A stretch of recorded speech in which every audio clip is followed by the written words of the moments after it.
Bonsoir. Ça va bien ? Oui, bon, ça a l'air. Bon. Bonsoir Rémi Riffel. Bonsoir. Alors, on vous entend bien, vous entendez bien ? Parfait. C'est la première de ces conférences. On va faire un cycle avec la manufacture et ceux qui ont organisé qui sont là, on les salue et qui vont écouter attentivement parce qu'il y aura d'autres conférences de ce genre, de tour de table. Je ne sais pas si on doit dire, Rémi Riffel, c'est une conférence, un tour de table, une explication. C'est une rencontre. C'est une rencontre, c'est déjà pas mal. Et c'est avec France Bleu Provence. On est heureux d'être avec vous. Le principe, tout simple, on va parler un petit peu avec Rémi Riffel, surtout lui. Et puis après, vous allez pouvoir débattre avec lui, lui poser des questions. N'hésitez pas, il est venu de Paris pour cela. Il adore débattre. Il en a même fait un livre. Donc c'est pour vous dire l'emprise médiatique sur le débat d'idées. 30 années de vie intellectuelle, 1989-2019. Voilà donc notre sujet ce soir. Rémi Riffel, je vous laisse démarrer. Expliquez-nous votre démarche. Pourquoi ce livre ? Alors, le livre répond à un besoin qui est latent chez moi depuis pas mal d'années. C'est-à-dire, je m'interroge depuis très longtemps, puisque je suis spécialiste un peu de l'étude de la presse, de la radio, de la télévision, du numérique. Je m'interroge sur l'influence des médias. Voilà, qui est une vieille question, l'influence des médias sur la société, surtout sur les individus que nous sommes. Et je m'aperçois qu'il y a beaucoup d'idées reçues qui circulent là-dessus, notamment dans les médias, et chez certains journalistes aussi, parce que on a l'impression que les médias font la pluie et le beau temps, que les médias ou les journalistes ne sont pas, entre guillemets, objectifs, qui manipulent l'opinion, etc. Donc, beaucoup de clichés qui se répandent de plus en plus, surtout avec l'essor des réseaux sociaux. Et donc, ce que j'ai voulu faire, c'est essayer, dans la mesure du possible, de comprendre ce qui a changé depuis une trentaine d'années, notamment en m'attardant sur le débat d'idées, c'est-à-dire comment est-ce que, depuis une trentaine d'années, notamment en France, les idées sont produites, où est-ce qu'elles circulent, sur quel type de support. Est-il vrai qu'Internet et les réseaux sociaux ont modifié la manière dont les idées se diffusent dans la société ? Et si oui, qu'est-ce que ça a comme conséquence ?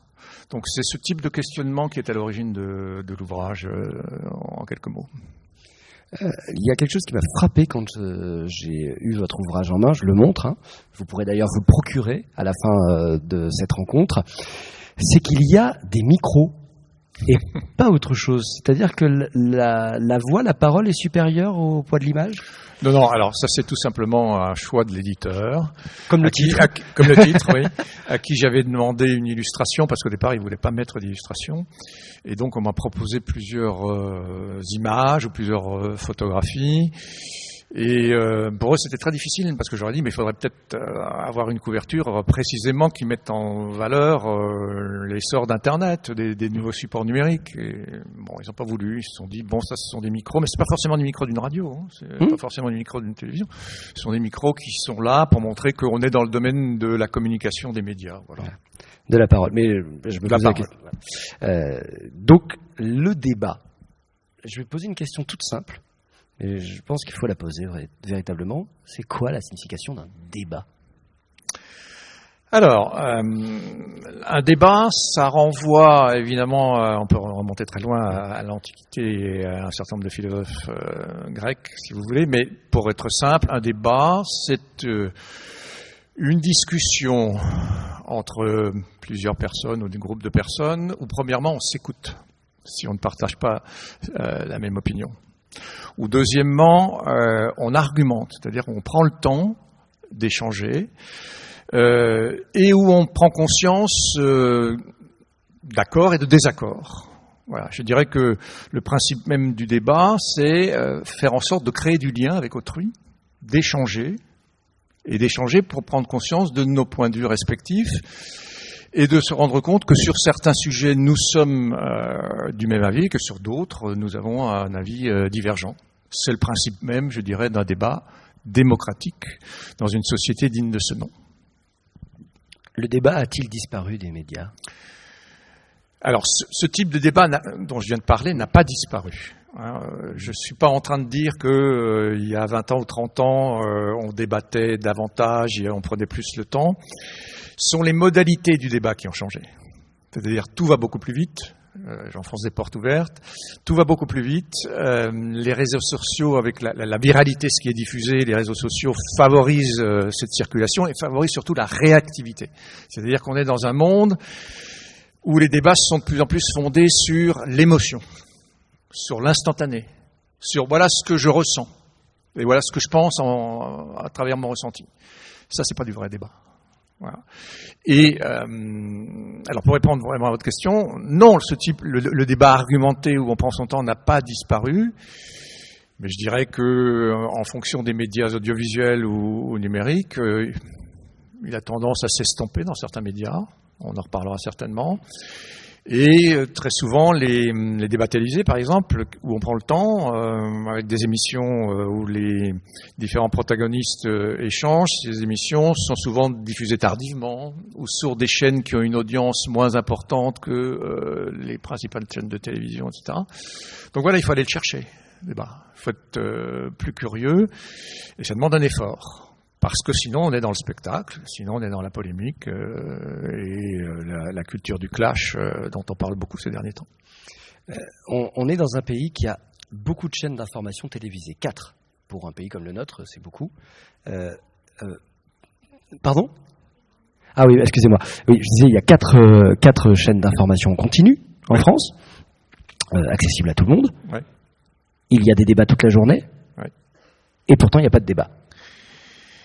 Oui, alors là, c'est le cas des chaînes d'information en continu. Le principe des chaînes d'information en continu, c'est quand vous devez meubler pendant toute une journée l'antenne avec des images. Il arrive un moment où vous faites une sorte de robinet à images où il n'y a rien à montrer, rien à dire, si ce n'est meubler quelque chose qui ne se produit pas. Donc c'est vrai qu'il y a une tendance sur les chaînes d'information en continu à vouloir absolument discuter avec des images qui ne montrent rien. Ça, c'est exact.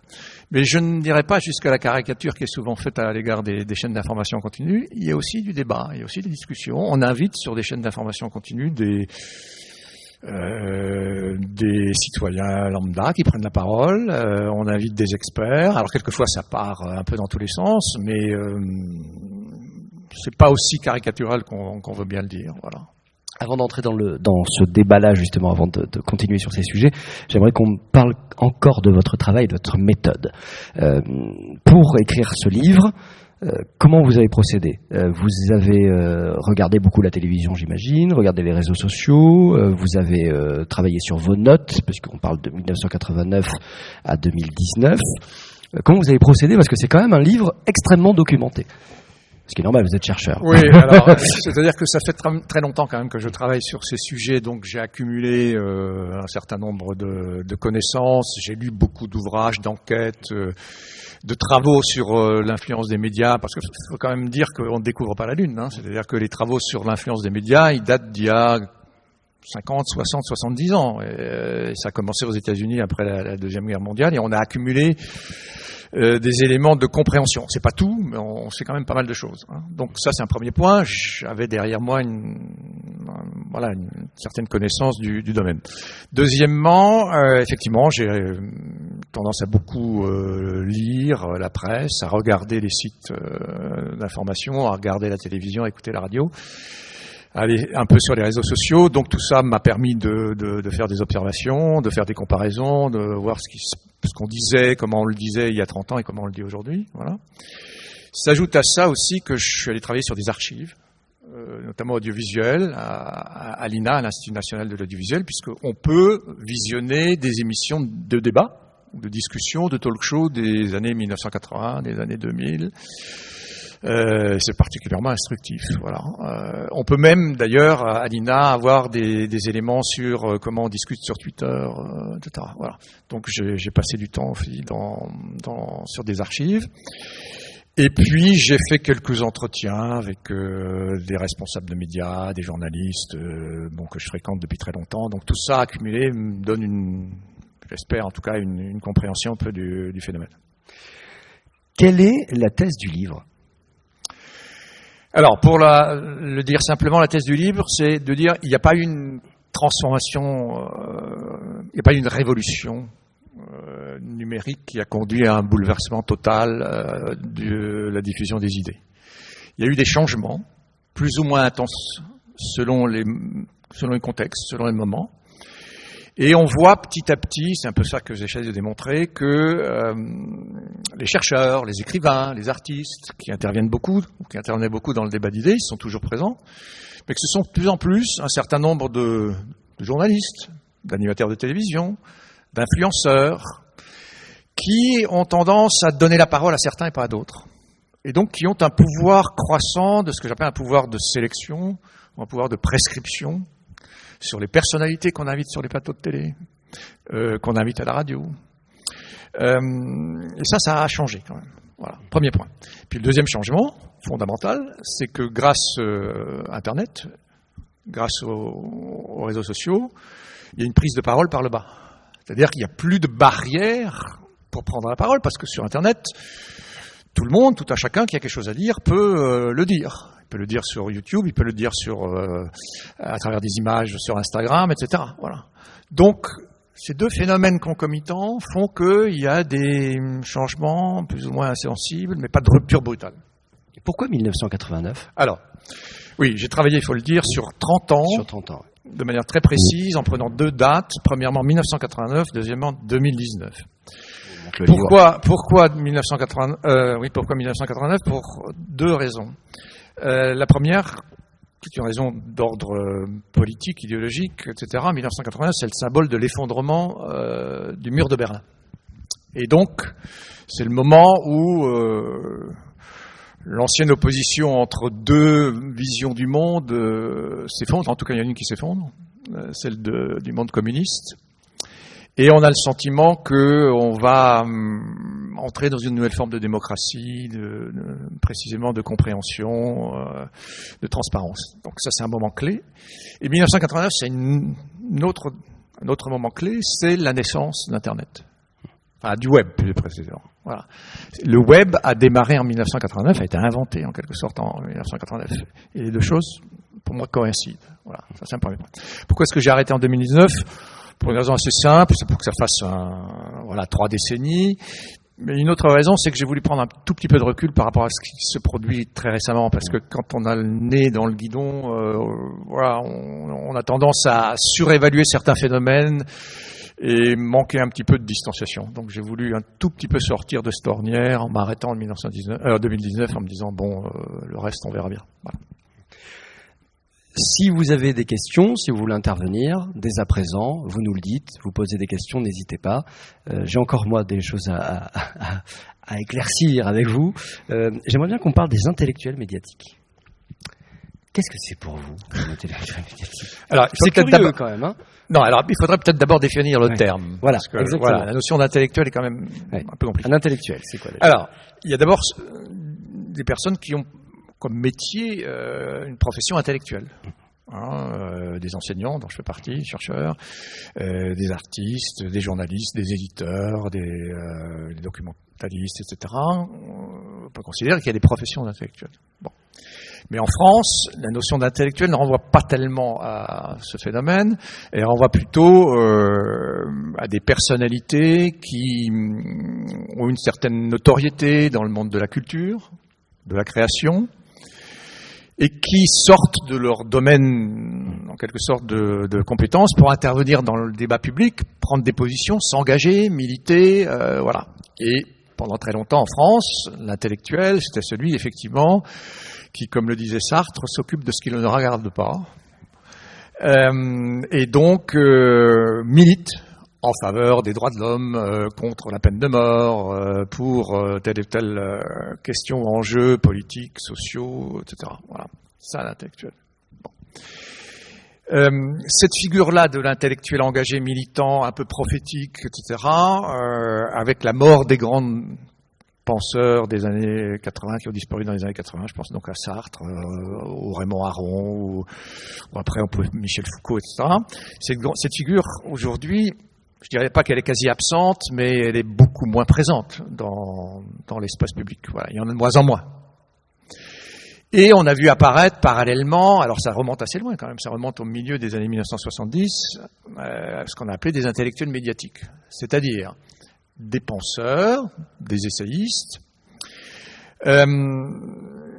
qui sont pas des chercheurs, mais qui écrivent des livres, qui court-circuitent, si vous voulez, la reconnaissance habituelle des chercheurs, parce que nous, voilà, moi en tant que chercheur enseignant, je suis jugé par mes pairs, par ceux qui travaillent sur le même sujet.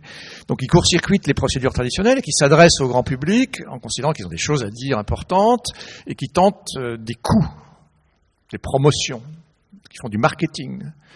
Et l'exemple dont on parle le plus souvent, c'est en 1975, Bernard Pivot qui invite Bernard-Henri Lévy, qui est un illustre inconnu et qui ne faisait pas le buzz à l'époque, mais qui faisait de l'audience, etc., et qui est reconnu comme un intellectuel médiatique, c'est-à-dire qu'on voit sur tous les plateaux ensuite.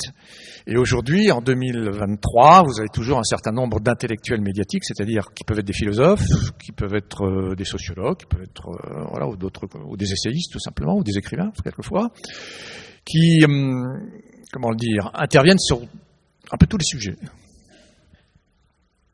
Et le terme est assez péjoratif parce qu'on considère qu'ils parlent souvent à tort et à travers et expriment des opinions que monsieur et madame tout le monde pourrait exprimer aussi. Voilà, c'est un peu ça l'intellectuel médiatique. Mais il n'y a pas que des intellectuels médiatiques. Est-ce que l'intellectuel médiatique ne jouit pas aussi désolé de l'expression, de sa belle gueule ? Absolument. Oui, si vous avez. Je pense à Raphaël Enthoven. Oui, bien sûr, ça joue. Il y en a qui sont plus télégéniques que d'autres. Voilà. Bien entendu, ça joue. Et les journalistes sont sensibles à ça parce qu'il faut faire de l'audience quand même. Et vous faites de l'audience avec, premièrement, des gens c'est ce qu'on appelle un bon client.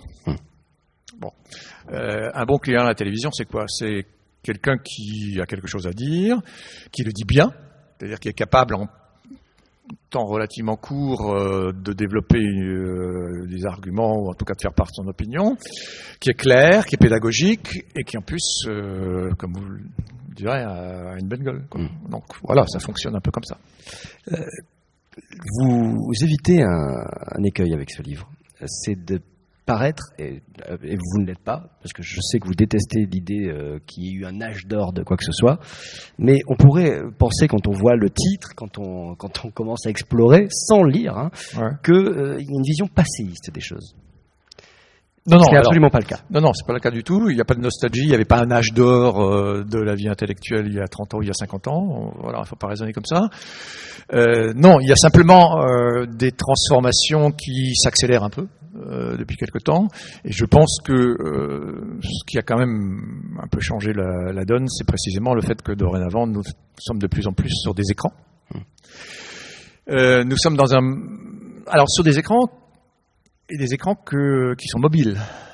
Voilà, la mobilité, c'est quand même un phénomène très nouveau. C'est-à-dire que le rapport à l'espace, le rapport au temps, tout ça, ça a changé avec le numérique. Et donc, c'est ça que j'essaye de décrypter un petit peu.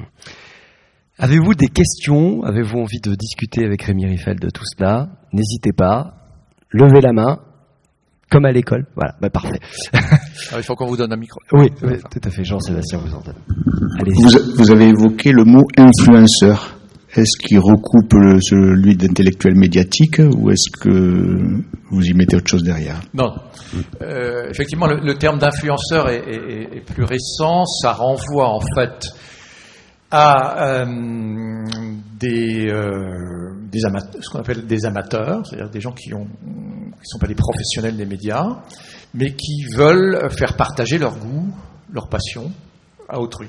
Donc si par exemple j'aime les livres ou j'aime la musique ou j'aime l'art, je vais me filmer en train d'exprimer ma passion, mes émotions aux autres, et je vais sur les réseaux sociaux. Et j'essaye d'avoir le plus de likes, d'amis qui me retweetent, etc. Et je crée une communauté où je partage. Voilà, c'est ça un influenceur. C'est-à-dire que c'est quelqu'un qui n'est pas un spécialiste, ou une spécialiste, qui n'est pas un expert, dont on se moque de savoir s'il a un diplôme, une compétence ou pas, et qui considère que son point de vue est aussi important que celui des journalistes. Voilà, si vous êtes fan de cinéma, prendre cet exemple, voilà, ceux qui parlent de cinéma ne sont pas simplement des journalistes professionnels ou des critiques de cinéma. Ce sont des gens que vous voyez qui donnent leur avis, des internautes sur Allociné, etc. Bon, ça peut être un influenceur. C'est notamment très visible dans le domaine de la publicité aujourd'hui, dans le domaine de la mode, mais ça vient dans débat d'idées, parce que on s'aperçoit que certaines, ce sont surtout des femmes, des jeunes femmes, certaines de ces influenceuses ont du poids, ont de l'influence dans la prescription de livres, de romans, ils font acheter. Et donc les éditeurs les ont repérés. Il y a un certain nombre d'éditeurs aujourd'hui qui se disent il faut essayer de capter l'attention du public, notamment des jeunes, à travers les influenceurs et les influenceuses. Parce que la critique des médias, etc., passe à côté des jeunes qui ne lisent pas ça ou qui n'écoutent pas ça. Voilà. C'est ça qu'on appelle les influenceurs ou les influenceurs. Est-ce qu'il y a une autre question? Oui, bonjour, merci. Bonjour. J'avais une petite question sur la notion de... En fait, j'ai deux questions. Sur la notion d'intellectuel médiatique, c'est quelque chose. Alors, je sais pas si Bourdieu l'utilise dans son livre sur la télévision, mais c'est quelque chose qu'il avait déjà mis en lumière, notamment. Ces chercheurs qui sont pas forcément reconnus dans le champ scientifique, mais qui viennent dans le champ médiatique. Je me demandais parce que vous avez cité Sartre également, qui pour le coup intervenait aussi sur des choses qui n'étaient pas dans son domaine de compétence, on va dire. C'est un intellectuel universaliste. Je me demandais si c'était pas plutôt une différence entre intellectuel spécifique qui va intervenir par rapport sur des sujets qu'il connaît, sur lesquels il a cherché.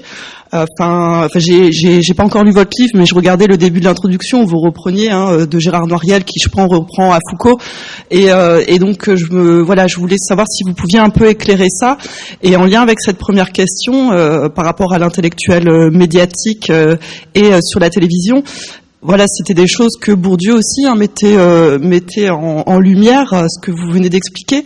Et donc je me demandais la spécificité de la période actuelle, notamment sur ce que vous avez dit sur les réseaux sociaux, la prise de parole par le bas, en fait. Voilà, merci. Oui, alors, pour revenir juste à l'exemple de Sartre, je ne peux pas dire que Sartre était un intellectuel médiatique comme on l'entend aujourd'hui. C'est quelqu'un que vous ne voyez pas très souvent sur les plateaux de télé à l'époque.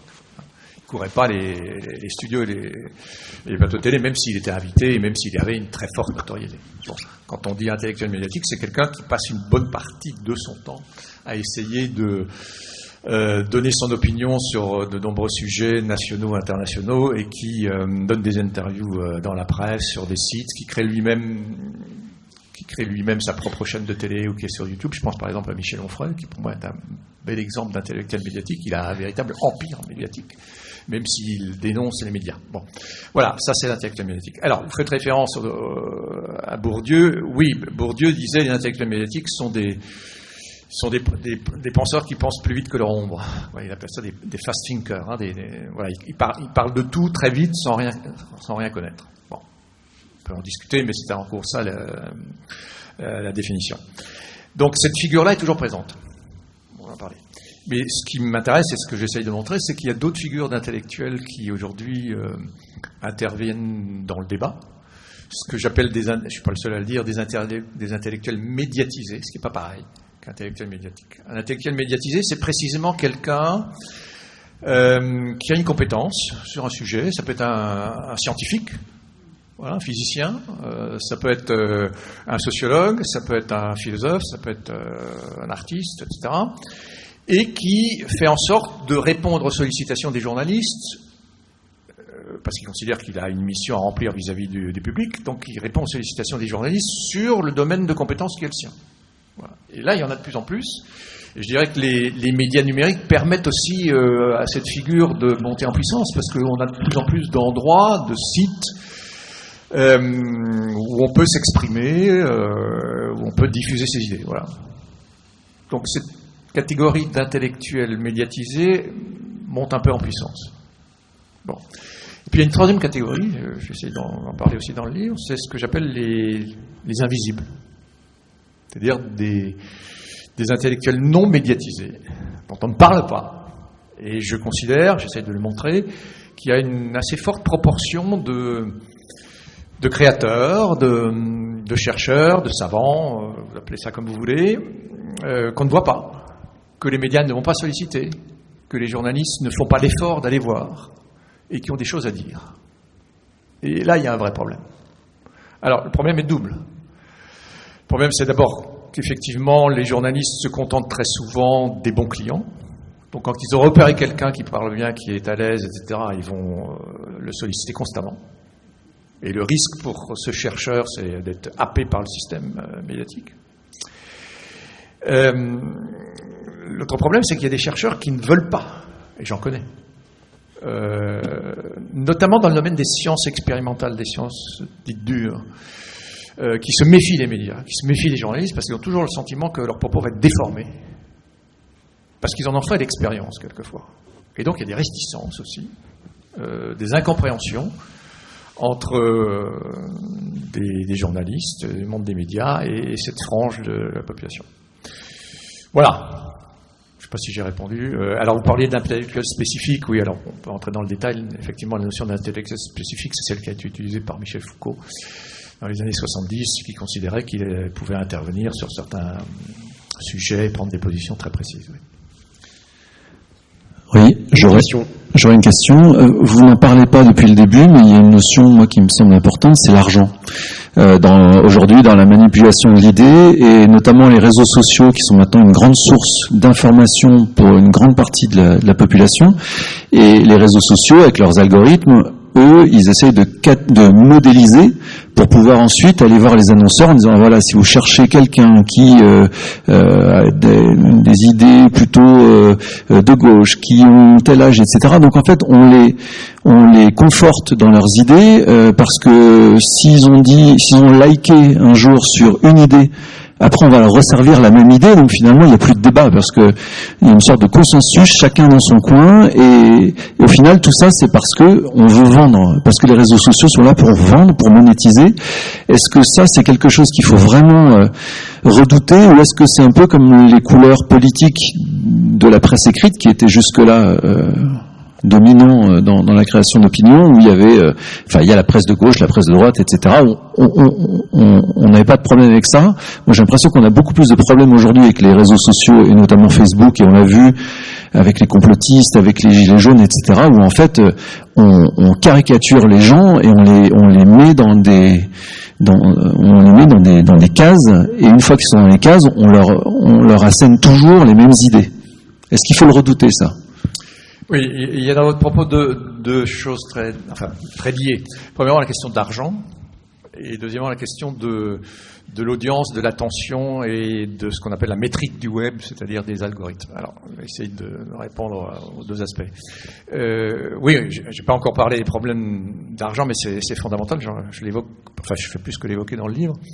Je pense que l'un des grands changements dans le monde des médias depuis une trentaine d'années, c'est la montée en puissance des phénomènes de concentration des médias aux mains de quelques grands industriels, notamment en France, qui tentent de capter un petit peu ce monde des médias, et surtout l'essor de ce qu'on appelle les GAFAM, c'est-à-dire les géants du web américains, qui quand même sont devenus des puissances considérables, pas simplement dans le domaine des médias, mais je dirais dans le domaine politique, international et autres. Voilà. Donc concentration, financiarisation, recherche de la rentabilité maximale, et donc quête de l'audience. Alors, les médias ont toujours cherché l'audience, mais aujourd'hui, le nombre de téléspectateurs, le nombre d'internautes qui est allé visiter tel site, etc., sont devenus des critères décisifs pour traiter certains sujets. C'est clair. Voilà. Et donc c'est lié notamment avec le numérique à la montée en puissance effectivement de ce qu'on appelle l'économie de l'attention. C'est-à-dire que comme il y a tellement de messages qui circulent aujourd'hui sur le web et les réseaux sociaux et sur les plateformes numériques, il faut se distinguer des autres. Et pour se distinguer des autres, la concurrence est effrénée, beaucoup plus fondamentale, beaucoup plus forte qu'il y a un certain nombre de décennies. Pour se distinguer, il faut des images chocs, il faut des propos qui font le buzz, il faut faire des polémiques, etc.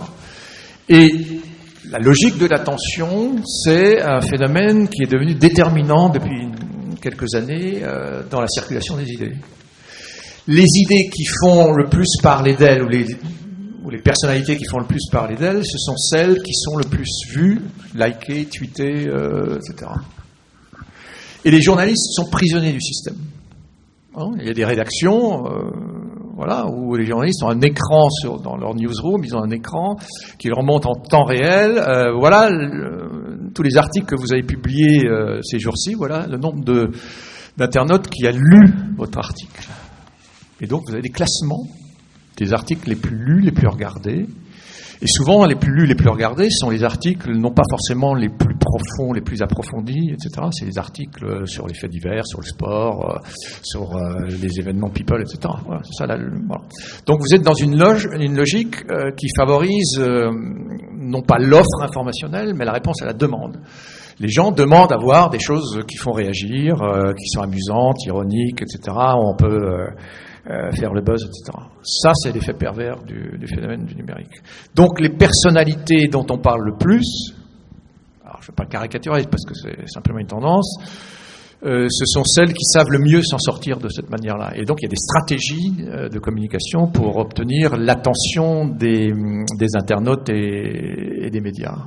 Ça, c'est un changement, me semble-t-il, très profond. Ouais. Pardon ? Oui, bien entendu, la publicité. Alors, il faut quand même rappeler une chose. Les médias vivent, pour la plupart d'entre eux, de la publicité. Ils ne peuvent pas s'en passer. Voilà, un journal, un magazine papier, par exemple, il est vendu 2 fois. Il est vendu à un lecteur ou une lectrice, et puis il est vendu à des annonceurs. Vous pouvez difficilement vous passer des annonceurs et de la publicité. En France, on prend les journaux, il y en a très peu qui vivent sans publicité. Il y en a 1 ou 2. Le Canard enchaîné, par exemple, qui vit sans publicité, ce qui lui donne quand même un recul assez grand par rapport à un certain nombre de pressions économiques. Mais les autres sont bien obligés d'avoir des rentrées publicitaires. Donc il faut trouver un juste équilibre entre la publicité et la pression des annonceurs potentiels. Voilà. Oui. On a une question, je crois, par ici aussi. Oui. Bonjour, merci beaucoup pour vos propos éclairants. J'avais 2 questions pour vous. Est-ce que, tout d'abord, la pandémie de Covid-19 et le traitement médiatique qui a été attribué, pour vous, c'est une illustration de votre thèse dans j'ai pas compris le début de votre... Le traitement médiatique de la pandémie de Covid-19. Oui. Est-ce que pour vous, c'est une illustration assez exemplaire de ce que vous démontrez dans votre bouquin, dans votre livre, pardon. Oui. Oui, ce qui m'a frappé, c'est que... on a vu notamment au début de la pandémie beaucoup de médecins, d'experts dans le domaine de la santé intervenir notamment sur les chaînes d'information en continu. Et on s'est rendu compte assez vite qu'un certain nombre d'entre eux minimisaient le phénomène. Voilà, donc les experts... Un certain nombre d'experts ont été remis en cause. On pensait que la pensée des scientifiques ou l'avis des scientifiques ne valait pas plus que l'avis de monsieur et madame tout le monde. Bon, ça c'est un premier point. Puis deuxième point, ce qui alors là vraiment est un phénomène très marquant, et j'ai des collègues qui travaillent là-dessus, le fait que le professeur Raoult, dont on a beaucoup parlé, qui par ailleurs est un très grand chercheur, racontait n'importe quoi quand même sur la pandémie et sur les vaccins. Et les médias n'ont pas, un certain nombre de médias, de chaînes d'information en continu, n'ont pas cessé de lui donner la parole, de faire des reportages constamment sur lui. Donc, on a vu comment il a provoqué un mouvement d'attention énorme. Il a fait le buzz et ce qu'il prônait est devenu, pour certains, parole d'évangile. À tel point que le président de la République lui-même a été obligé, enfin s'est senti obligé en tout cas, d'aller rendre visite au professeur Raoult sur place. Vous voyez. Donc là, on est typiquement dans l'illustration des phénomènes d'amplification, par le biais de la télévision, relayés par les réseaux sociaux, qui portent au nu un expert qui a des compétences indéniables, mais qui raconte des bêtises sur précisément les phénomènes de vaccination concernant le Covid. Voilà. Gros problème. Voilà. Merci. Pardon. On va vous redonner le micro, madame. On va finir avec... Excusez-moi, j'ai juste une deuxième question qui s'ensuit. Ces phénomènes d'amplification, d'après vous, ils relèvent plutôt d'une logique financière, comme on a pu l'aborder rapidement, de logique éditoriale ou politique, par exemple, ou autre? Ça relève de plusieurs logiques, effectivement. Logique d'audience. Voilà, c'est quelqu'un qui savait retenir l'attention des médias et donc qui faisait de l'audience et du buzz. Donc, logique économique, indéniablement. Figure charismatique. Et le fait d'avoir une figure charismatique, c'est quand même un phénomène qui favorise l'attention, la captation de l'attention des téléspectateurs et des internautes. Est-ce qu'il y a derrière ça en plus une logique politique? Je ne m'aventurerai pas dans ce domaine, c'est très difficile à démontrer, mais c'est possible aussi. Voilà. Ouais. Je pense que les phénomènes sont enchevêtrés. Voilà. Et il y a de la part, il l'a d'ailleurs dit lui-même, je crois, de la part du docteur Raoult, aussi le sentiment d'obtenir une reconnaissance par rapport aux grands chercheurs parisiens, etc. Il se sentait un petit peu... délaissé ou mis à l'écart, et donc il a recherché ça aussi, volontairement. Il ne faut pas non plus considérer comme quelqu'un de naïf dans ce domaine. Voilà.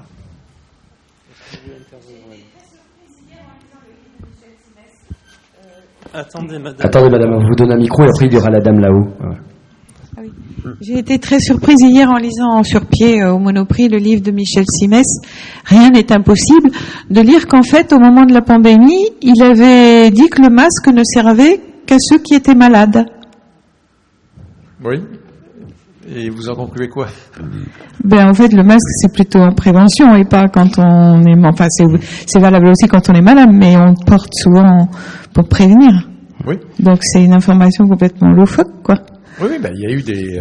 il faut se replonger dans le contexte de l'époque quand même, mais je suis pas médecin, donc je vais pas trop aborder le sujet, mais dans le but de l'époque, on savait pas trop quel était l'effet de ce virus, et donc on savait pas trop comment l'affronter. Et donc il y a eu des erreurs de fait. Voilà. Aussi bien du côté des médecins que de certains hommes ou femmes politiques. Voilà. Donc après, il faut relativiser, prendre du recul. D'autres questions peut-être? Allez-y. Alors, on a parlé du marché économique que a la presse. Elle est souvent financée par la publicité, mais n'est-ce pas exactement ce qu'est en train de faire la presse indépendante, à reculer de ce moyen de financement pour complètement être indépendant aussi, et donc faire appel à des dons et à un appel direct avec le citoyen qui devient un acteur dans l'écosystème économique des médias. Aujourd'hui, j'ai l'impression qu'il faut payer pour avoir de la bonne information. Oui. L'information qu'on ne paye pas, qui est gratuite, qui est simplement une dépêche AFP qui a été retournée avec un angle journalistique particulier. Et donc, comment redonner ce marché économique de la presse un renouveau avec les acteurs et les citoyens comme partie intégrante du modèle, finalement, puisque les citoyens n'ont plus l'habitude de payer pour avoir de l'information. Oui, vous soulevez un problème de fond. Je pense qu'avec les médias contemporains, on a un système, de plus en plus un système à deux vitesses. Vous l'avez très bien dit. Dans le domaine de l'information, en tout cas des news, des nouvelles, ce qui est gratuit, puisqu'on a notamment les jeunes ont le sentiment qu'il n'y a pas de raison de payer, puisque tout est accessible gratuitement. Pourquoi payer pour s'informer? Donc, globalement, il faut nuancer, mais globalement, l'information gratuite, c'est l'information qui est facilement accessible quand vous allez sur des portails ou des plateformes numériques, vous allez sur Google Actualité, etc. Voilà, vous avez de l'information instantanée sur ce qui vient de se passer, de l'information chaude, qui est de la reprise de dépêches d'agence, quelquefois un peu réécrite, pas très approfondie, mais qui vous permettent d'être au courant en gros de ce qui se passe.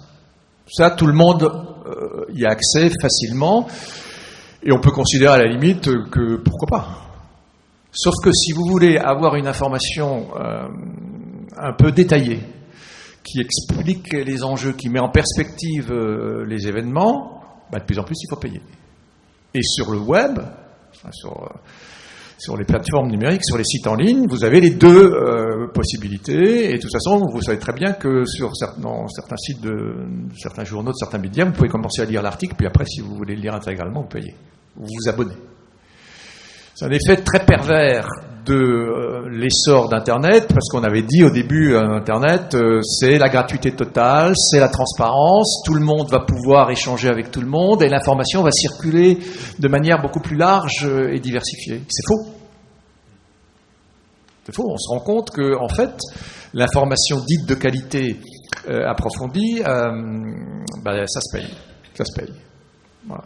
Donc on est dans un système qui favorise ceux et celles qui ont déjà certains revenus pour pouvoir s'informer de manière plus approfondie que les autres. Donc que faire ? Alors je n'ai pas la recette, mais moi j'ai envie de vous répondre, peut-être que les journalistes répondraient mieux que moi, l'information de qualité, ça se paye. Ça coûte cher. Si vous voulez faire des reportages, faire de l'investigation, ça prend du temps, ça oblige une rédaction à consacrer 3 semaines, 1 mois, plusieurs mois à une enquête, d'y mettre plusieurs journalistes, de faire des déplacements, des voyages à l'étranger pour interroger des personnes concernées. Il faut un budget.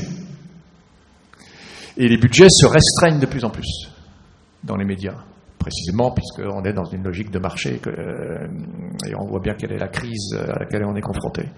Donc les médias sont tiraillés entre la volonté quelquefois de bien faire, mais ils n'ont pas toujours les moyens financiers nécessaires pour aller plus loin. Pour un exemple très précis, actuellement, pour les chaînes de radio et de télévision du service public, le président de la République et le gouvernement actuel suppriment la redevance audiovisuelle, qui était une grosse part du budget des chaînes de télévision publiques en France et de Radio France. Si vous avez plus ces revenus, ces rentrées financières, comment les compenser ? Et les journalistes sont très inquiets parce qu'ils pensent qu'on est en train de restreindre leur marge de manœuvre. Voilà. Alors vous disiez tout à l'heure, faudrait qu'il y ait il y a des médias qui cherchent à être plus indépendants par rapport à la pression financière et à l'argent et qui se tournent vers les dons. Oui, pourquoi pas, mais je pense que c'est pas suffisant. Voilà, c'est très compliqué quand même de trouver. Oui, allez-y, de trouver une bonne solution. Elle a été supprimée et c'est une part de la TVA et c'était confirmé aujourd'hui même. Ah oui. Ça devrait continuer encore sur une part de la TVA.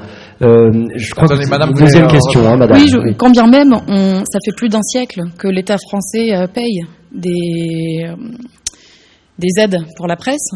Et pourtant, quand on sait qu'en 2019, 20% de ces aides à la presse sont allées au seul groupe de Bernard Arnault, on se dit peut-être que l'argent est là, mais que finalement elle est mal redistribuée. Alors ça c'est un autre débat qui concerne les parlementaires, puisque ce sont eux qui votent quand même ce budget. C'est vrai qu'il y a des aides à la presse depuis très longtemps, pour la presse d'information générale. Voilà. Et l'idée c'est qu'il faut favoriser le pluralisme des opinions et des idées, donc financer ou apporter un financement supplémentaire aux journaux notamment qui sont en difficulté. Et donc, il y a des financements aussi bien pour l'Humanité, qui appartient au Parti communiste, que à d'autres journaux du type Libération ou que sais-je encore. Voilà. Donc ça, c'est l'idée qui consiste à dire il faut que l'État ou les pouvoirs publics continuent à financer un certain nombre de journaux, sinon ils vont disparaître. Et donc, l'éventail des journaux, du point de vue de leur positionnement idéologique ou politique, va se restreindre. Alors après, on peut en débattre. Est-ce que c'est la bonne solution ou pas ? Souvent, les journalistes étrangers, quand ils viennent en France, sont très surpris de constater que les journaux reçoivent des subventions de l'État. Ça se discute. Voilà. Et donc, vous dites, oui, il y a de l'argent, qu'il faudrait peut-être redistribuer différemment. Je sais qu'il y a des discussions en cours, des réflexions en cours à ce sujet pour précisément modifier un petit peu le système. Voilà. Une autre question ? Oui. Je pense que quand on parlait de dons, je pense que c'est une utopie parce qu'à partir du moment où quelqu'un finance, on n'est plus indépendant parce qu'on dépend de quelqu'un qui a financé. Moi je voulais juste témoigner. J'ai été journaliste dans une chaîne nationale pendant des années Et il y a un suivisme de ces chaînes où on n'a plus de moyens en fait, on peut plus enquêter, on fait 1 ou 2 reportages par jour. Et le Parisien, le journal Le Parisien pour les chaînes nationales, c'était la Bible, c'est-à-dire qu'en fait le Parisien sortait une le matin. Et tout le monde ouvrait le 13h avec cette une, même si la une n'avait rien à voir avec l'actualité, ça devenait le sujet le plus important de la journée pour ces rédactions qui n'avaient pas les moyens d'aller chercher autre chose. Et aujourd'hui, en fait, c'est même plus les dépêches AFP, parce qu'une dépêche AFP, ça coûte de l'argent, parce que les rédactions doivent s'abonner, donc payer l'AFP. Pourquoi payer l'AFP alors que l'info est partout? Wikipédia est devenu l'agence de presse nationale, parce que tous les journalistes, enfin on retrouve toutes les infos viennent de ce genre de sites collaboratifs. Et vous parliez tout à l'heure, on est dépassé par la base, mais c'est exactement ça. Et moi je me suis retrouvé à l'étranger en guerre, à la guerre du Kosovo, où ce que je voyais n'avait rien à voir avec ce qu'on disait en France. Mais l'opinion publique en fait mettait la pression, et puisque l'OTAN avait bombardé le Kosovo, il fallait que l'opinion publique valide le fait qu'on a bombardé la Serbie, etc. Et moi ce que je voyais sur le terrain n'était pas du tout ça, mais il y avait une pression politique et publique qui faisait qu'on ne pouvait pas dire la vérité. Et aujourd'hui c'est ça, en fait vous parlez d'influenceurs.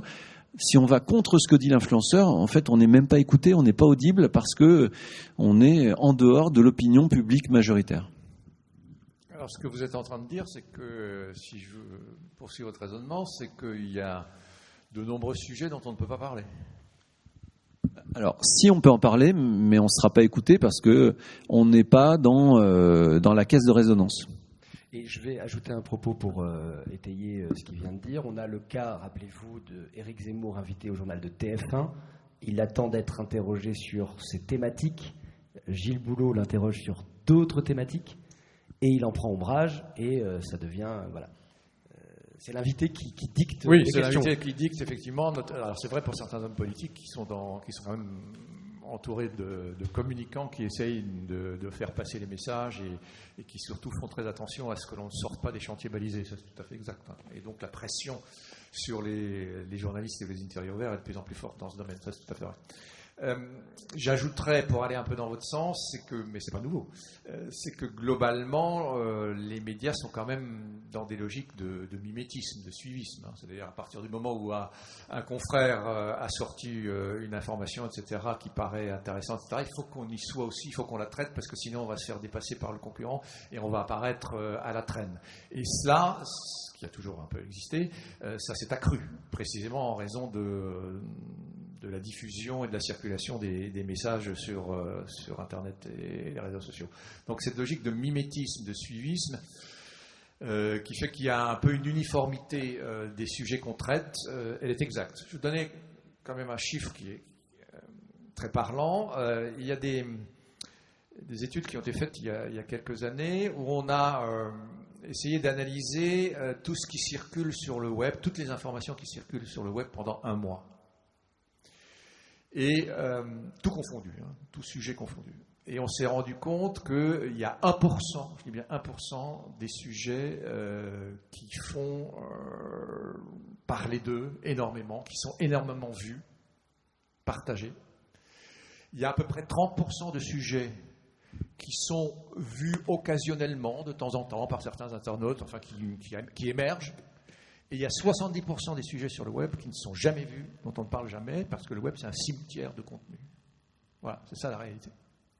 Donc la logique, et je reviens à ce que je disais tout à l'heure, la logique des mesures de l'attention et de l'audience sur le web favorise les sujets dont on parle le plus, et ils sont extrêmement minoritaires. C'est quelques thématiques qui font le plus écho, résonance, et ça s'est intensifié en raison de l'essor des médias numériques. Voilà. Madame, vous aviez une question Moi aussi, juste une petite question, c'est qu'on s'aperçoit également que le web permet aussi de consulter des sujets qui ne sont traités nulle part ailleurs dans les médias traditionnels. Absolument. Vous avez tout à fait raison, il faut qu'on en parle. Je ne suis pas en train de dire, je ne veux pas qu'il y ait d'ambiguïté là-dessus. Je ne suis pas en train de dire que le web et les réseaux sociaux, c'est forcément de l'uniformité et systématiquement de la superficialité. C'est pas vrai. Il y a, nous avons aujourd'hui à notre disposition un certain nombre de sites d'information, beaucoup plus nombreux qu'autrefois, qui présentent ce qu'on appelle de l'information alternative, qu'on ne trouve pas dans les médias traditionnels, dominants, classiques, les plus légitimes. Et c'est très bien. Voilà. Et donc, ce qu'on appelle des pure players, des médias qui se sont investis dans le web et qui n'existaient pas auparavant, certains d'entre eux s'en tirent très bien et réussissent à produire de l'information originale avec d'autres angles de traitement de l'actualité. Alors le plus connu, notamment en France, mais il est payant, c'est Mediapart, qui sort plutôt bien économiquement parce qu'il y a pas mal d'abonnés, mais il y a d'autres sites, Les Jours, Slate et bien d'autres, qui proposent un traitement un peu différent.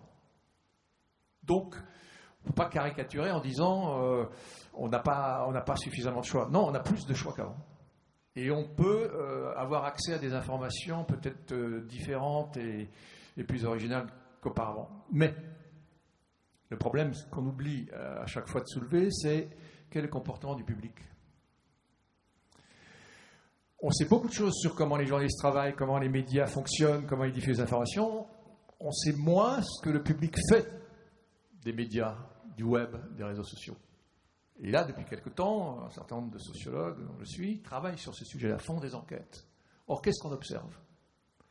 Eh bien, on observe, ce qui n'est pas une surprise pour nous, que les personnes qui sont capables de s'informer différemment, premièrement, ont souvent une curiosité plus grande pour les affaires politiques, pour les affaires internationales.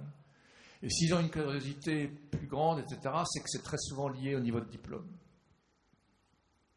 Le critère décisif pour comprendre le comportement du public, c'est l'âge, on pourrait y revenir si vous voulez, et le niveau de diplôme. Et comme par hasard, ceux ou celles qui vont le plus chercher, parce qu'il faut chercher ces informations, il faut connaître ces sites, il faut savoir s'ils sont crédibles ou fiables. C'est pas donné comme ça spontanément. Et comme par hasard, ceux ou celles qui savent le faire, ce sont des personnes qui ont suivi des études, qui ont plutôt une profession assez privilégiée, qui sont plutôt urbains, qui sont plutôt jeunes, etc. Voilà, c'est ça la réalité. Et je vais plus loin. On a fait des études récemment sur comment les personnes des milieux modestes, populaires, s'informent sur le web, notamment les femmes. Ben, elles ne s'informent pas sur le web. Elles ne vont pas chercher l'information sur les plateformes. Parce qu'elles ont peur, parce qu'elles ne connaissent pas, ne savent pas ce que ça vaut. Très peu. Donc les inégalités au départ, qui sont des inégalités culturelles ou socio-culturelles, sont fondamentales pour comprendre la manière dont les gens s'informent. Voilà. Ça, c'est un élément clé qu'il faut toujours avoir à l'esprit. Donc vous pouvez offrir de l'information alternative, c'est bien, mais cette information alternative touche une certaine partie de la population, assez ciblée socialement et culturellement, ou politiquement. Bon. Et puis, je rajouterai un autre phénomène dont on discutait tout à l'heure avant le débat. Il ne faut pas oublier aussi que, notamment chez les jeunes, pas uniquement chez les jeunes, il y a une grande partie de la population, et ça renvoie à la question du débat d'idées, qui ne s'informe plus.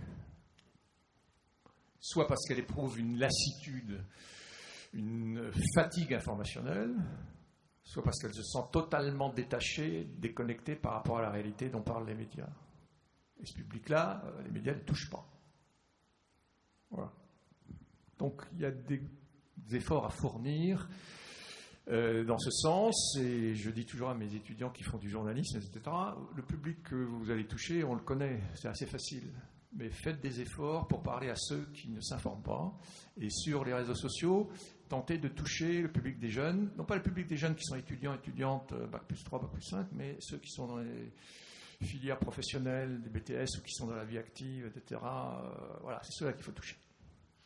Et c'est très, très difficile. Madame, une question. Allez-y.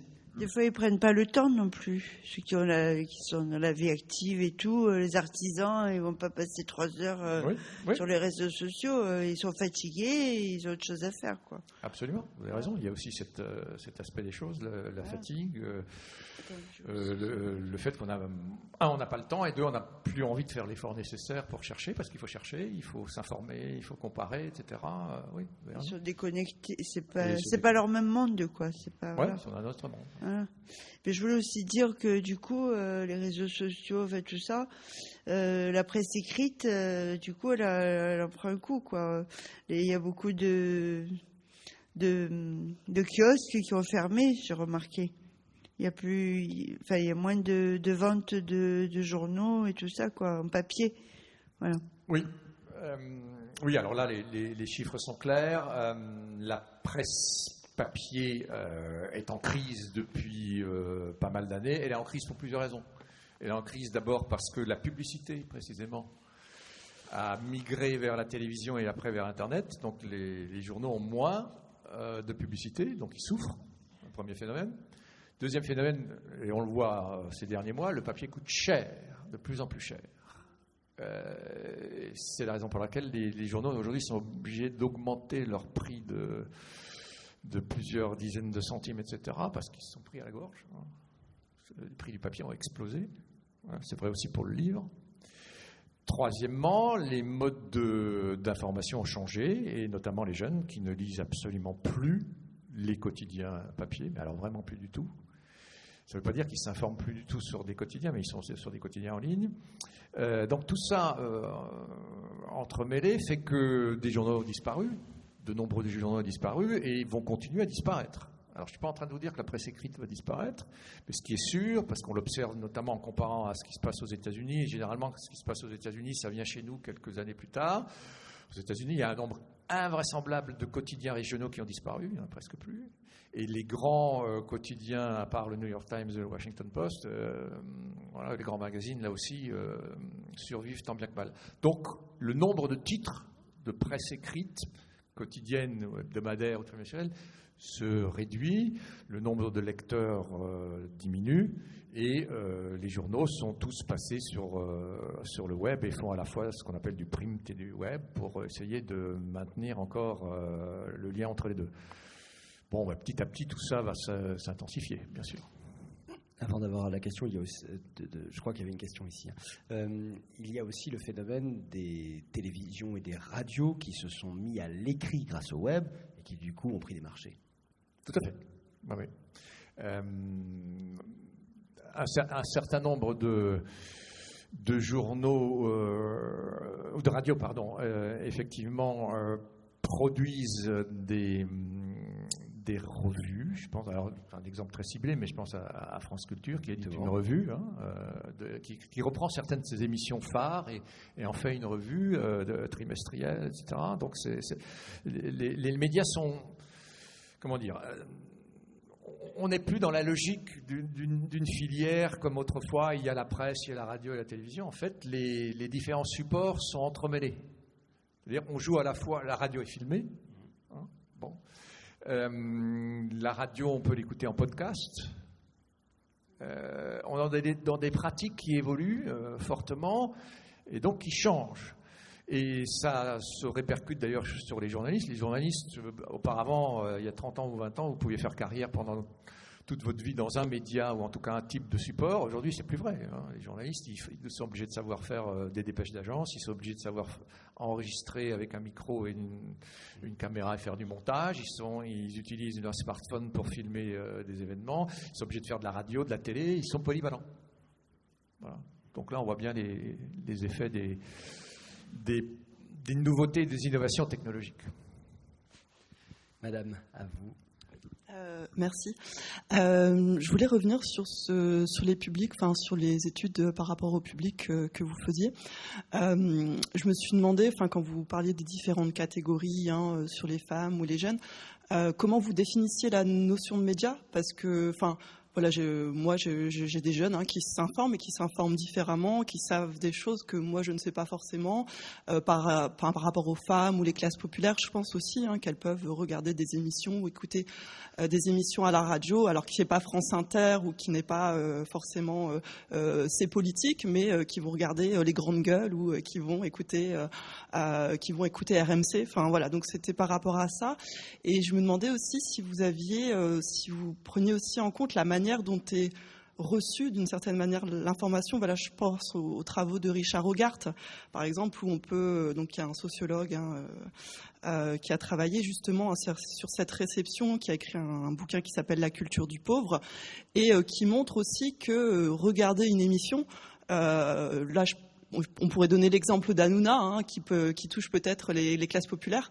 C'est pas forcément adhérer aux propos qui est tenu dans l'émission qu'on peut la regarder avec une forme de distance pour aussi rigoler, s'amuser, ce genre de choses. Donc je voulais savoir si vous preniez aussi ces différents facteurs en compte. Oui, absolument. Alors, je n'ai pas dit que les gens, les personnes et les femmes auxquelles je faisais allusion des classes populaires ne s'informent pas. Je dis qu'ils ne s'informaient pas sur le web. C'est pas pareil. Le média, alors oui, il faut peut-être le marteler, le média central encore à l'heure actuelle en France en matière d'information, c'est la télévision. Oui, disons la télévision. Les grands événements qui réunissent le plus de monde se passent à la télévision. Bon. Même si le journal de 20 heures a perdu de son audience par rapport à il y a 10 ans, c'est quand même encore un moment relativement clé. Cela étant, le public qui regarde les informations à la télévision, je dis bien les JT, est de plus en plus vieillissant. La moyenne d'âge, c'est autour de 60 ans et plus. Voilà, les jeunes n'y sont plus. Bon. Je parle des journaux télévisés, je ne parle pas des documentaires ou des autres types de production d'informations. Donc la télévision reste, alors notamment pour revenir à ces classes populaires, la télévision reste le média central d'information. Et vous avez raison de dire, ces personnes peuvent écouter des émissions de radio, les grandes gueules à RMC, intervenir, tout à fait vrai. Bien. Alors, et probablement, mais là il faudrait des études précises, et j'ai pas les données, mais l'émission d'Hanouna est suivie quand même par plus d'1 500 000, quelquefois 2 millions de téléspectateurs. Ce n'est pas neutre du tout, c'est même très important. Avec un public assez vieillissant aussi. Alors, semble-t-il plus vieillissant qu'avant. Il y avait des jeunes avant, il y en a moins. Ouais. Mais c'est-à-dire qu'aujourd'hui, pour apporter, parce qu'il y a des études qui sont sorties, on va vers plus de 50 ans. C'est ça. Voilà, donc, ce qui n'est pas le cas de Quotidien, par exemple, sur TMC, qui est plus jeune. Voilà. Alors, après, la question c'est de savoir, et vous aurez remarqué, je n'ai absolument rien dit à ce sujet, je n'en conclus pas comme le font certains, que parce que c'est un public populaire, il comprend moins ou il est moins dupe, etc. Alors, vous avez raison de citer le travail de Richard Hogarth. Alors, je le dis pour ceux ou celles qui ne connaissent pas, Richard Hogarth est un sociologue anglais qui, dans les années 1950, déjà dans les années 1950, s'était posé une question clé.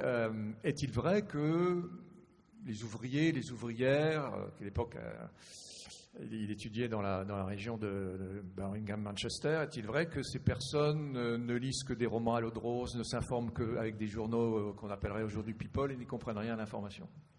Voilà.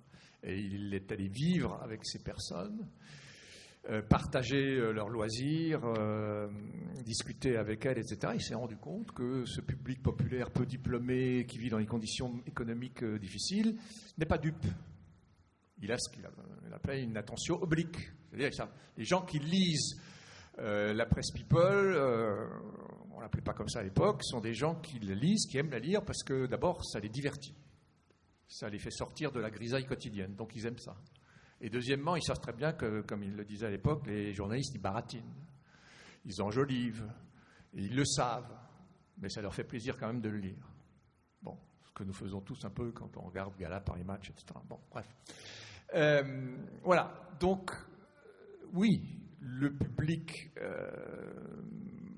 moins diplômé, qui vit dans des conditions économiques plus difficiles, etc., est capable de décrypter. Sauf qu'après, il faut aller un peu dans le détail, voir comment ça se passe dans la famille, quelles sont les relations qui s'instaurent avec les enfants, etc. Par exemple, le public populaire est sur Facebook.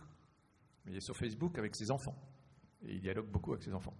Ce public s'informe, non pas s'informe sur les réseaux sociaux ou sur les plateformes numériques, non pas pour les informations au sens de news, mais s'informent pour avoir des renseignements sur la santé. Et donc ils vont sur des plateformes de santé. Ils s'informent sur des plateformes qui donnent des conseils pour leurs enfants à l'école. Ils essayent de vendre des biens, des objets sur le Bon Coin. Ils sont très présents. Donc ils savent utiliser plus ou moins bien, efficacement, les réseaux sociaux. Mais ils sont un peu ailleurs aussi. Voilà. Donc, ce que j'essaye de dire, de montrer dans le livre et dans mes travaux, c'est que la réalité est plus complexe qu'on le croit. Voilà, ce qui me pose toujours problème, c'est qu'on a tendance à caricaturer et à voir les choses de façon un peu simpliste, blanc ou noir. Voilà, je dis toujours, la réalité sociale, elle n'est pas ni blanche, ni noire, elle est grise. Elle est grise. Il faut aller dans les nuances. Il faut se garder de simplifications un peu abusives. Voilà. Et la complexité des pratiques médiatiques est considérable. Et on ne sait pas tout encore, hein. On n'a pas tout compris, mais on essaye de décrypter. Voilà. C'est plus compliqué qu'on ne le croit. C'est plus nuancé qu'on ne le dit. Alors, il y a une question ici et puis une autre question là-haut après. Hein. Oui, c'est vraiment un débat intéressant.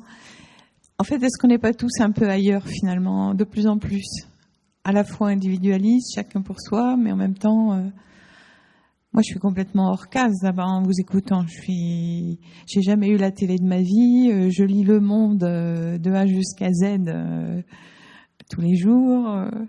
Je vais sur Thinkerview que je recommande à tout le monde. Oui. C'est des interviews en noir et blanc, alors ça surprend. En plus, Thinkerview en anglais, c'est pas évident de communiquer à autrui. Mais ce sont des interviews qui peuvent durer 3 heures et que je trouve extraordinaires. Et depuis peu, il y a des femmes. Parce qu'il me semble un peu, je sais pas, misogyne, ou je sais pas, beaucoup d'hommes, essentiellement des hommes. Puis là, il y a des femmes qui sont des interviews extraordinaires, les dernières. Donc, j'invite vraiment. Oui, alors c'est vrai que si vous... Et le monde, on me dit, quand j'en parle, c'est dépassé. Donc, je voudrais avoir votre avis. J'espère d'abord qu'il va jamais disparaître parce que je serais mal. Mais est-ce que c'est un bon journal? Alors, je suis pas là pour décerner des bons points ou des mauvais points aux journaux, aux médias. Mais quand même, je montre dans le livre que pour le débat d'idées, le Monde reste central. Le journal Le Monde reste central. Il a quand même une légitimité encore très forte, notamment dans le milieu intellectuel, en dépit de la profusion d'autres médias, et la plupart des chercheurs, des experts qui ont des choses à dire, font des tribunes dans le Monde, essayent d'être interrogés, etc. Donc voilà, je vous rassure à ce niveau-là. Après, j'ai pas à dire si c'est bien ou mal, c'est pas mon problème.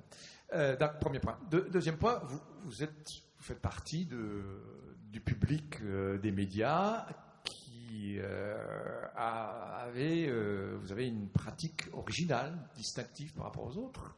Vous regardez pas la télévision, vous lisez Le Monde et vous êtes sur Thinkerview. Oui, vous avez raison. Pourquoi pas? C'est une façon de s'informer comme une autre. Moi, je ne porte pas de jugement. Alors, vous vous sentez peut-être un peu déconnecté parce qu'effectivement, on parle beaucoup de Facebook, de TikTok, d'Instagram, de Twitch, de Brut et d'autres médias, mais très bien. Ça fait partie de ce que j'appelle la complexité des pratiques. C'est-à-dire chacun... En gros, ce qui se passe, c'est que... Et ça, c'est peut-être un peu différent de ce qu'il y avait autrefois. On a tous des routines en matière d'information. On a quelques médias qu'on regarde régulièrement, plus que d'autres. Et vous avez beau offrir aux gens 50 possibilités de s'informer, etc. Au bout d'un moment, il y a ce qu'on appelle un effet de cristallisation, c'est-à-dire on se concentre sur 4 ou 5 médias. Parce qu'on ne peut pas tout voir, et au bout d'un moment, on sature. Donc on reste sur quelques médias privilégiés. Donc ça, c'est un phénomène assez classique. Et l'autre phénomène qui se confirme, c'est que depuis quelque temps, chacun bricole. Alors, ça a des enjeux forts. Chacun bricole un peu son rapport à l'information comme il l'entend. Chacun fait un peu de tout, c'est-à-dire que nous sommes de plus en plus multimédia, avec des médias dits classiques, traditionnels, et puis des réseaux sociaux, des plateformes numériques, etc.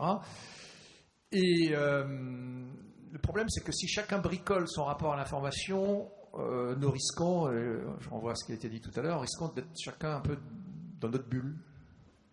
Et l'un des défis, me semble-t-il, du monde médiatique aujourd'hui, c'est précisément celui-là. Où sommes-nous encore en train de débattre et de discuter sur des sujets qui nous concernent tous et où nous sentons tous concernés? Est-ce que le monde médiatique ne fragmente pas de plus en plus nos pratiques? Est-ce qu'il ne favorise pas le repli sur nos propres goûts, nos propres centres d'intérêt, nos propres opinions? Et donc, certains chercheurs ont montré effectivement que sur le web et sur les réseaux sociaux, nous avons tendance à discuter avec ceux qui nous ressemblent, ou celles qui nous ressemblent, c'est-à-dire qui ont les mêmes goûts, ou les mêmes sensibilités, les mêmes passions, ou les mêmes opinions politiques que nous. Et on se retrouve dans des groupes, dans des communautés qui partagent à peu près les mêmes opinions et tendances. Et le lien avec ceux ou celles qui ne pensent pas comme nous peuvent exister, bien sûr. Mais souvent, ces liens sont assez faibles, ou quand ils existent, ces liens sont tendus. Et il y a une crispation, une agressivité de plus en plus forte, une intolérance de plus en plus forte entre les différentes communautés parce qu'on ne se retrouve plus et on ne s'écoute plus. Ça, c'est un des problèmes que soulève l'essor effectivement d'Internet et des médias numériques. Donc, pardon ?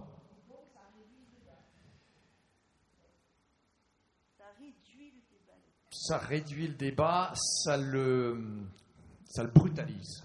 Voilà, ça le brutalise. On est de plus en plus. Alors, c'est très frappant quand on regarde les commentaires, les posts.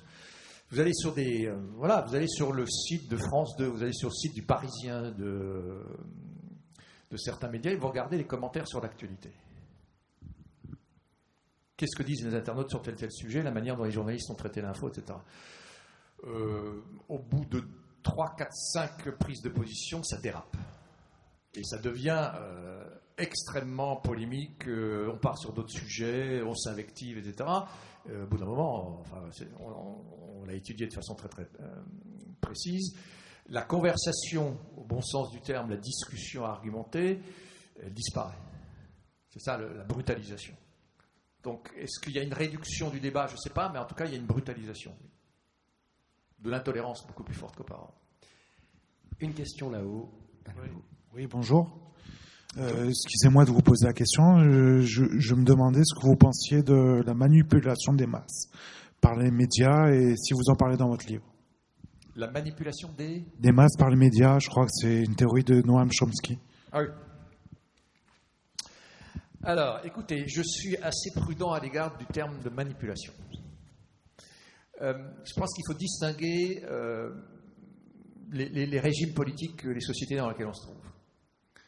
Si on considère les régimes autoritaires, tyranniques, dictatoriaux, qui malheureusement sont de plus en plus nombreux aujourd'hui sur la planète, il est clair que la propagande, la manipulation fonctionne à plein régime et que dans ces sociétés, l'information n'est pas libre, les journalistes obéissent aux directives du parti ou de l'homme au pouvoir et le public n'est pas informé ou il est désinformé.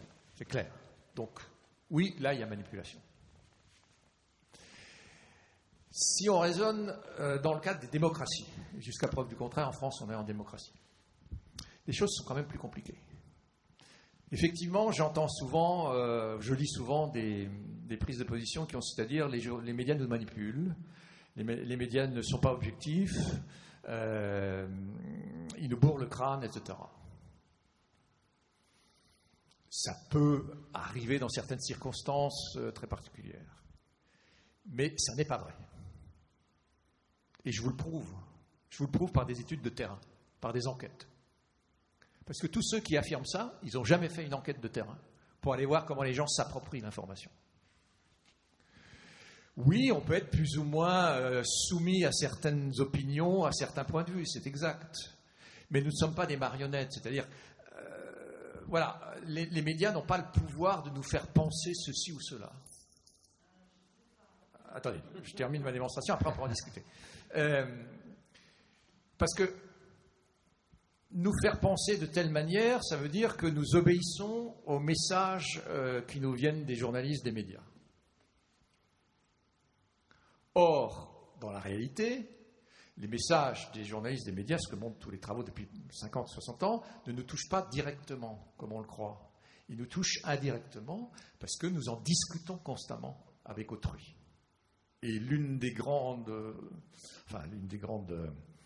thèses des travaux sociologiques sur l'influence des médias, c'est de dire nous retravaillons, nous réinterprétons les messages que nous recevons des médias et des journalistes à travers des conversations quotidiennes, à travers nos relations avec des amis, des collègues qui nous influencent, avec qui nous échangeons. Et ça, c'est fondamental si vous voulez comprendre l'influence des médias. Alors, attendez. Oui, on y vient. Ça veut dire que nous sommes influencés par ce qu'on appelle des guides d'opinion, des gens en qui nous avons confiance. Dans le domaine, par exemple, culturel, j'écouterai plutôt l'avis de tel camarade, de tel ami ou de tel parent, parce que c'est un connaisseur, c'est un cinéphile, et les conseils qu'il va me donner, je pense que je peux les suivre parce que je le pense compétent. Dans le domaine politique, je vais avoir un autre guide d'opinion, qui peut être un autre parent, un collègue de travail, un autre ami, etc. Nous avons plusieurs guides d'opinion sur différents sujets. Et donc, ce que racontent les journalistes et les médias, je m'y intéresse, je les lis, je les écoute, mais je ne suis pas dupe non plus, j'en discute. Voilà, c'est ça ce qu'on avait montré dans les années 1950 dans ce domaine. Alors, vous avez raison de dire, et je vous suis dans votre remarque, avec les réseaux sociaux et avec Internet, cette diversité de guides d'opinion, elle a tendance un peu effectivement à se réduire. Les influenceurs que j'évoquais tout à l'heure jouent un rôle de plus en plus clé, et parce qu'on est dans des bulles. C'est vrai. Donc il faut faire attention. Il faut diversifier au maximum, si on le peut, nos modes d'information. Voilà, je dis toujours, si on le peut, si on a le temps, si on a les moyens, il ne faut pas se contenter de regarder une chaîne de télévision, d'aller sur un site ou sur un réseau social. Il faut un petit peu multiplier, aller voir à droite à gauche, même avec des médias qui ne pensent pas comme nous. Mais c'est compliqué dans la pratique, hein. On n'a pas toujours le temps, on n'a pas les moyens. Voilà. Je ne sais pas si je me suis bien fait comprendre, mais ça c'est fondamental. On ne peut pas dire, sauf cas exceptionnel en démocratie, que les médias manipulent les gens, sauf cas très particulier. Peut-être une dernière question et on conclut parce que je pense que c'est monsieur là-haut. Et après on termine. Rémi Rieffel, c'est absolument passionnant. On est parti d'un sujet, on est allé sur d'autres. Oui, on est allé très loin là. On est allé très loin et le livre est à votre disposition, l'emprise médiatique sur le débat d'idées. Monsieur, vous aviez une question on ne vous... Alors.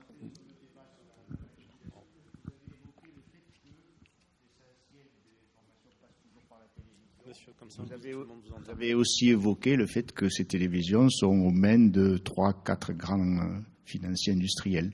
Est-ce qu'on a des études qui montrent que l'arrivée de ces personnes-là dans ces grandes télévisions a peut-être, je ne sais pas, diminué le nombre de sujets ou fait que le débat d'idées s'est recentré sur certaines choses et pas sur d'autres?